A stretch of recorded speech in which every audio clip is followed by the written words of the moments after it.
Tessalonicenses, primeira carta de Paulo aos Tessalonicenses.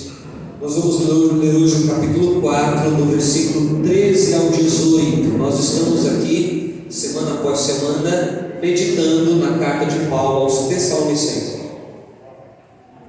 E nesses breves minutos, nós vamos refletir sobre esse texto e logo após vamos ter aí a homenagem às mães.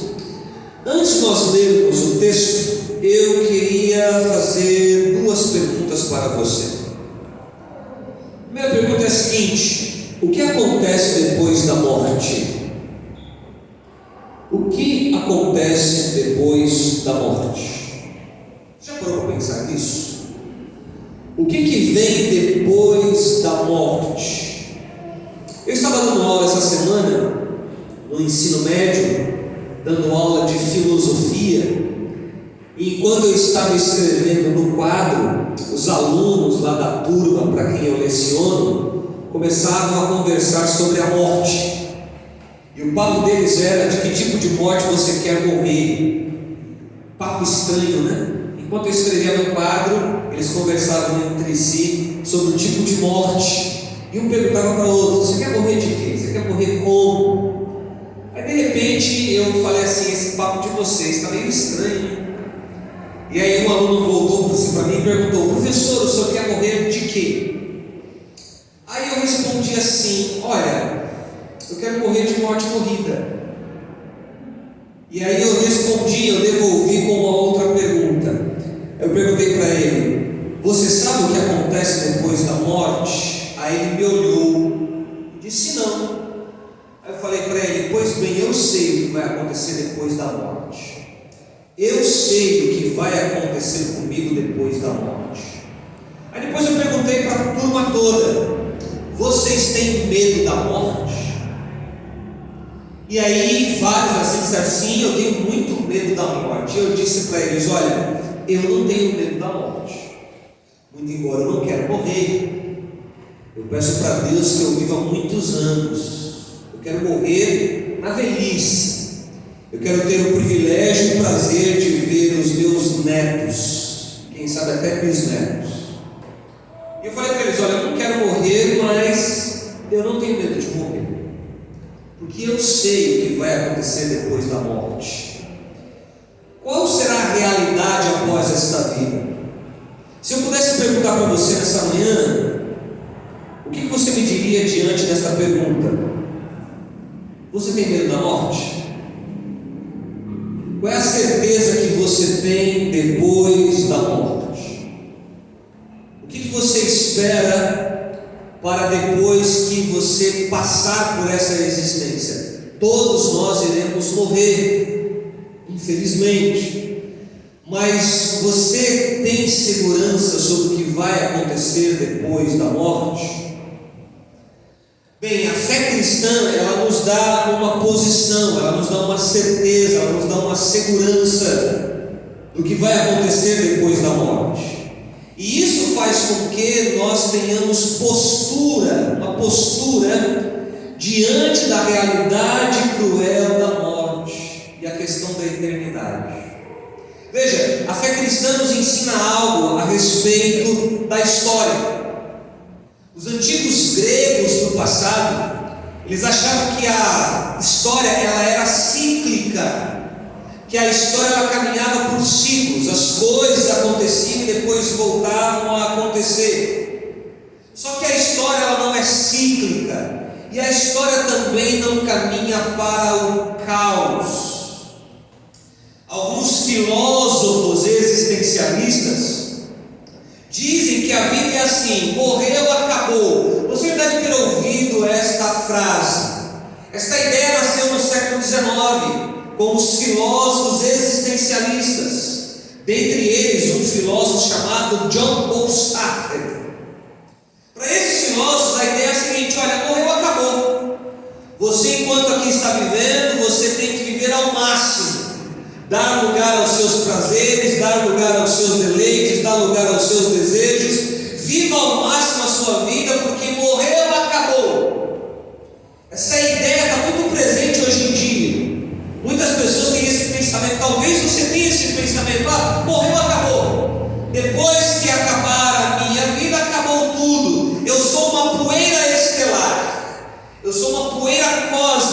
que caiu no planeta Terra, será que a vida é isso? Será que de fato, depois que morreu, acabou? Se a vida for isso, então a vida humana não se diferencia da vida dos animais. Se a vida humana se resume em morreu, acabou, nós não somos diferentes dos animais. E não é isso que a Bíblia nos mostra. A Bíblia nos mostra que a história, ela é linear, que a história tem uma finalidade, que a história caminha para um fim. Diante da verdade da palavra de Deus, nós aprendemos algo. Nós aprendemos que a história está caminhando para um fim. E este fim da história é a volta de Cristo Jesus, com a sua vitória e com a vitória da sua igreja, com a vitória do seu povo. A história humana está caminhando para o fim e o propósito de Deus está acontecendo na história. O texto que nós vamos ler nessa manhã, 1 Tessalonicenses 4, de 13 a 18, Paulo irá responder aos irmãos de Tessalônica justamente esta dúvida. Os irmãos da cidade de Tessalônica estavam inquietos, porque alguns irmãos na fé tinham morrido, e eles estavam preocupados. O que aconteceu com os irmãos que morreram? Vejam, eles moravam em Tessalônica. Tessalônica tinha uma forte influência grega, e para os gregos não havia a ideia de que haveria uma ressurreição. Os gregos não concordavam com este pensamento. Os gregos não trabalhavam a ideia, não entendiam a ideia de que haverá uma ressurreição do corpo. Porque para os gregos o corpo é mau, o corpo era a prisão da alma. E aí alguns irmãos em Tessalônica tinham morrido, e eles mandaram perguntar para Paulo: Paulo, o que aconteceu com os irmãos que já morreram? O que aconteceu com os irmãos na fé que não presenciaram a volta de Jesus? E Paulo vai escrever para os irmãos de Tessalônica o que aconteceu com aqueles irmãos e o que acontece depois da morte. E é sobre isso que eu quero pensar com você, sobre os fundamentos da esperança cristã. Abra sua Bíblia lá, Filipenses 4, de 13 a 18. Eu vou ler o texto todo de uma vez e depois nós vamos pontuando alguns versículos. Diz assim, 1 Tessalonicenses, capítulo de número 4, do verso 13 ao 18, fala assim. Primeira carta de Paulo aos Tessalonicenses 4, isso, de 13 a 18. Irmãos, não queremos que vocês sejam ignorantes quanto aos que dormem, para que vocês não se entristeçam como os outros que não têm esperança. Se cremos que Jesus morreu e ressuscitou, cremos também que Deus trará, mediante Jesus e com Ele, todos aqueles que nele dormiram. Dizemos a vocês, pela palavra do Senhor, que nós, os que estivermos vivos, os que ficarmos até a vinda do Senhor, certamente não precederemos os que dormem. Pois dada a ordem com a voz do arcanjo e o ressoar da trombeta de Deus, o próprio Senhor descerá dos céus, e os mortos em Cristo ressuscitarão primeiro. Depois nós, os que estivermos vivos, seremos arrebatados com Ele nas nuvens para o encontro do Senhor nos ares, e assim estaremos para sempre com o Senhor. Consolem-se uns aos outros com essas palavras. Nesse trecho, Paulo vai responder a pergunta dos irmãos de Tessalônica: o que acontece depois da morte? O que aconteceu com aqueles que morreram em Cristo, que morreram com a sua fé em Jesus? Então nessa manhã nós vamos entender os fundamentos da esperança que temos, os fundamentos da esperança cristã. O verso 13 fala assim, leia comigo de novo: irmãos, não queremos que dormem, aqueles que já morreram, para que não se entristeçam como os outros que não têm esperança. A primeira coisa que a gente aprende aqui é que quem não tem a esperança em Cristo, quem não tem a esperança firmada no Senhor, vive uma realidade de desesperança perante a morte. Muitas pessoas têm medo da morte, muitas pessoas têm o pavor da morte. Talvez você tenha o pavor da morte por não ter a esperança em Cristo. Quem não tem a esperança em Cristo, quem não conhece a Deus de fato, se desespera diante da realidade da morte. Pessoas que não têm a esperança em Cristo, quem não conhece a Deus, fica desesperado diante de uma realidade inevitável, a qual todos nós iremos encarar, e essa realidade inevitável é a morte. Quando Paulo escreve esta carta, os irmãos de Tessalônica, ali naquela região, viviam debaixo da influência da mentalidade grega, da mentalidade pagã, e o mundo pagão era completamente desprovido de esperança. Quem não conhece a Deus, quem não conhece a sua graça, quem não conhece a esperança em Cristo Jesus, não tem perspectiva de esperança para o pós-morte. Ao contrário, a pessoa que não conhece a Deus e que não tem essa esperança, para ela o futuro é sombrio, o futuro é ameaçador. A realidade da morte gera nela profunda angústia por não ter esperança. Só que há uma outra coisa: quem não tem a esperança da eternidade, quem não conhece a Deus e não tem a esperança em Cristo Jesus, se entristece. Uma pessoa desesperançada é triste. Irmãos, é muito ruim perder alguém, mas quem tem a esperança em Cristo sabe que isso é apenas um até logo, porque há uma eternidade a qual o Senhor nos prepara. A tristeza, ela é filha da desesperança. O mundo sem Deus é um mundo triste. O mundo sem Deus fica desesperado, triste, chocado diante do fato da morte. Por quê? Porque quem não tem esperança em Deus tem a seguinte ideia: acabou, se aniquilou, não existe mais, não há futuro. Quem tem esperança em Cristo sabe aquilo que Jesus disse: eu sou a ressurreição e a vida. Quem crê em mim, ainda que esteja morto, viverá.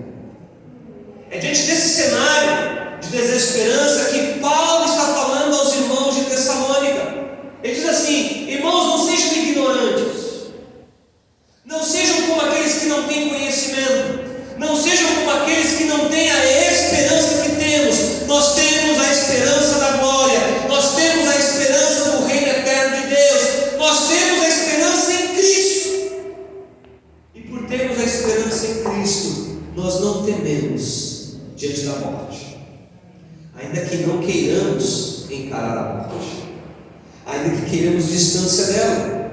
A Bíblia tem uma clara revelação acerca da morte e da ressurreição. A Bíblia nos apresenta um fato, e isso a fé cristã nos dá certeza, nos dá segurança. A fé cristã dá para nós a convicção de que do que nós vivemos aqui neste mundo é passageiro. É passageiro. A nossa realidade não está aqui. O que eu vivo ao longo de 40, 50, 60, 70, 90, 100 anos não é o meu fim. Há uma eternidade que Deus preparou para os seus, que Deus preparou para homens e mulheres que conhecem a Cristo Jesus. A Bíblia nos mostra que após a morte há uma realidade, e é sobre isso que eu quero lhe falar nessa manhã. A realidade do pós-morte. O que acontece com alguém que morre? Para onde ela vai? O que a Bíblia diz? O que a Bíblia nos ensina a respeito daqueles que no texto diz dormiram? E a ideia de dormir aqui, os que morreram. O que aconteceu com o seu parente, com o seu amigo, com o seu vizinho, com o seu familiar? O que acontece com aquele que morre? O que a Bíblia nos mostra sobre isso? Veja o versículo 14 e 15.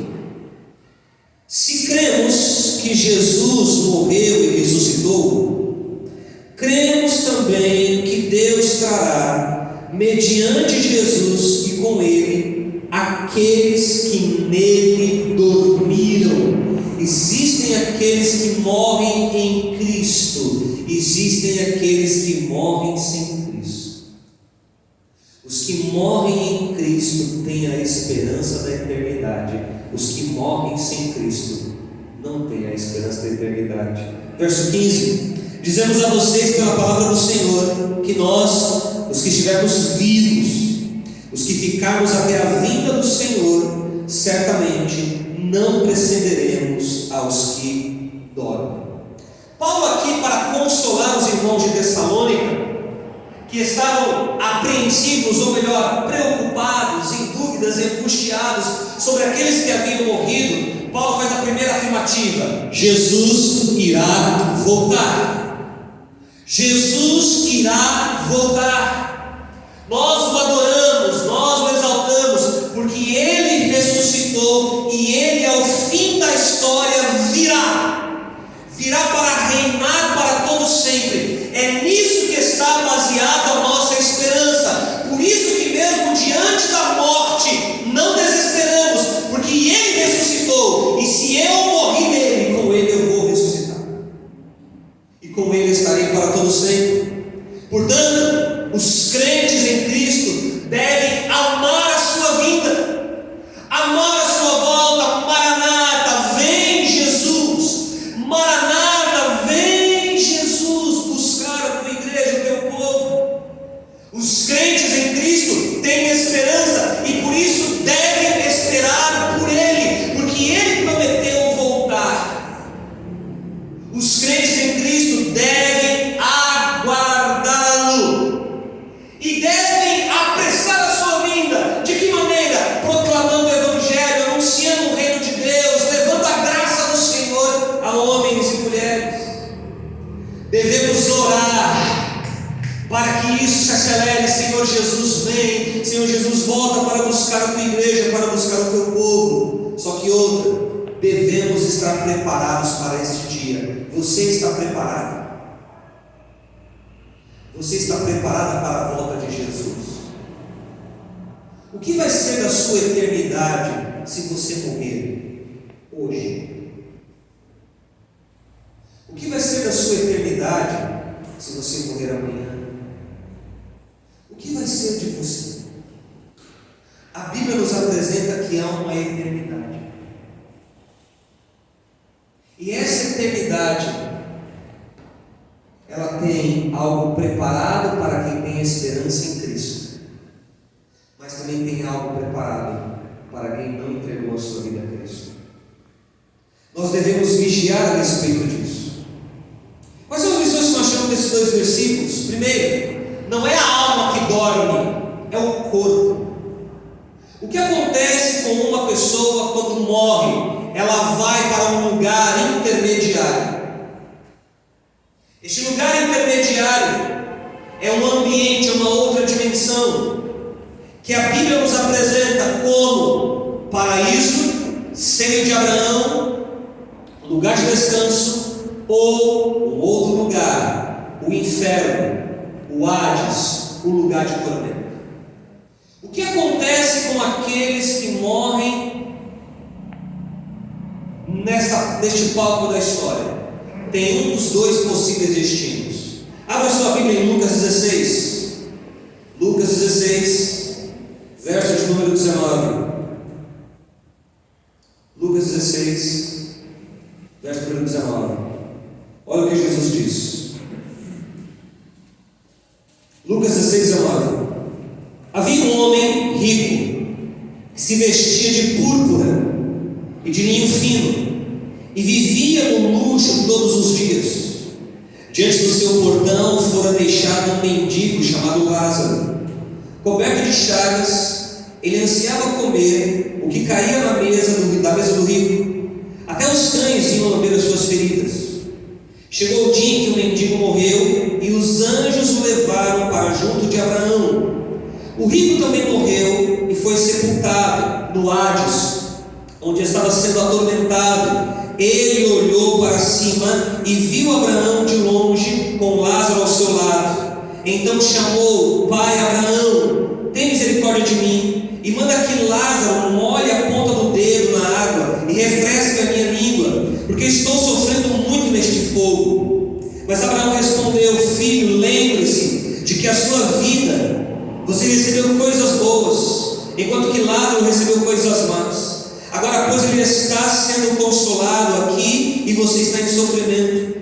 E além disso, entre vocês e nós há um grande abismo, de forma que os que desejam passar para o nosso lado e do seu não é possível. Ele respondeu: Então te suplico, Pai, manda Lázaro ir à casa de meu pai, pois tenho 5 irmãos. Deixe que ele os avise, a fim de que eles não venham também para este lugar de tormento. Abraão respondeu: Eles têm Moisés e os profetas, que os ouçam. Não, pai Abraão, disse ele, mas se algum entre os mortos fosse até eles se arrependeriam. Abraão respondeu: Se não ouvem a Moisés e aos profetas, tampouco os deixarão convencer, ainda que ressuscite alguém dentre os mortos. O que a Bíblia nos ensina sobre o pós-morte? Preste atenção nisso. O que nós aguardamos como raça humana é o fim da história, quando Cristo voltar. Enquanto Cristo não volta, o que acontece com os seres humanos que ao longo da história morrem ou vão para um lugar de descanso chamado de paraíso, seio de Abraão, céu, ou vão para um lugar de tormento chamado inferno, Hades, lugar de tormento.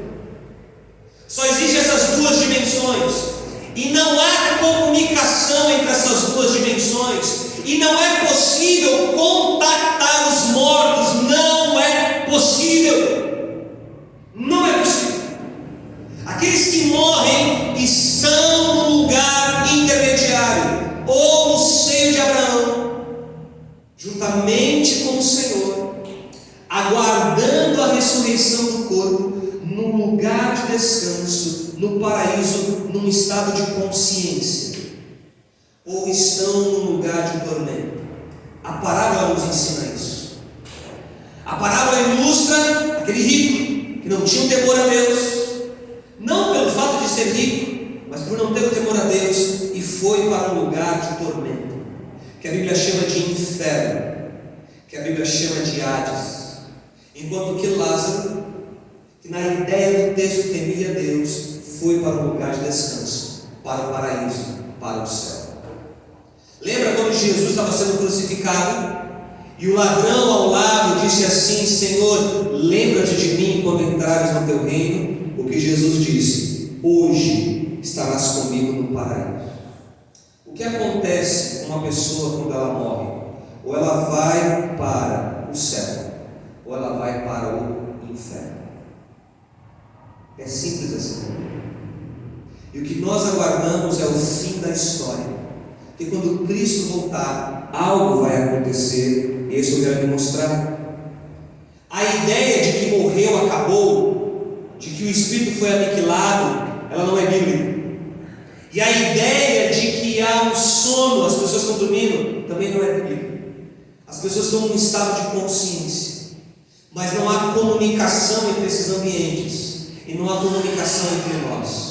Aqueles que morreram em Cristo, aquele seu amigo, aquele seu vizinho, aquele seu parente, aquele seu familiar que morreu em Cristo, está no céu, no paraíso, no seio de Abraão, aguardando a ressurreição do corpo, porque o que morre é o corpo, o espírito volta para Deus. Onde estão os que morrem em Cristo? É o que Paulo fala no versículo 14, lá de 1 Tessalonicenses. Olha o que ele fala: se cremos que Jesus morreu e ressuscitou, cremos também que Deus trará, mediante Jesus, e com Ele, aqueles que nele dormiram. Onde estão aqueles que morreram em Cristo? Estão com o Senhor Jesus. Por isso que ele disse para o ladrão da cruz: hoje estarás comigo no paraíso. Por isso que Paulo, quando escreve aos Filipenses, ele diz assim: para mim o viver é Cristo, o morrer é lucro. O meu desejo é estar com o Senhor. O que acontece se você morrer hoje? Não morra. Mas o que acontece se você morrer hoje em Cristo? Você estará com o Senhor. Agora, o que vai acontecer com você se morrer sem Cristo? É isso que o texto nos ensina. As almas dos remidos estão reinando com Cristo no céu, estão descansando das suas fadigas, estão vendo a face de Cristo e estão reinando com o Senhor.